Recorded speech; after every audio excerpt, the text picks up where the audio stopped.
Hi, my name's Emma and I live just outside Banbridge. So we started to consider renewable energy during COVID because we had a bit more time to look at different ways that we could save as a family on our energy bills.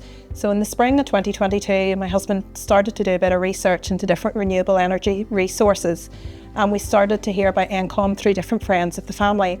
And Encom ended up being the one that was most competitively priced, and it also was a game changer for us because they had a battery, which was the real sale for us because we wanted to be able to harvest our energy.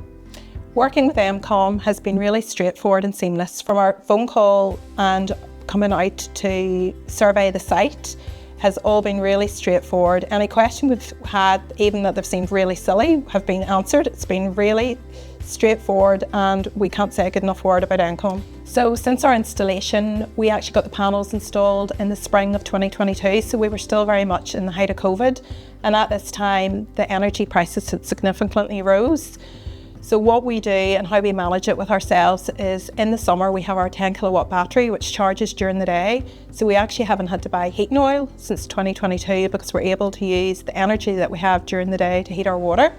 And for our winter months then we have economy 7, so we charge our battery overnight and the off-peak rates, and we're able to use that during the day. Any excess then is sold back to the grid.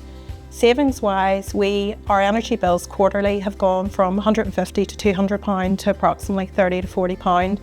So that alone is just unbelievable. I would recommend Encom to anybody who's looking to renew energy sources, be it commercial or on a local scale like we are for residential.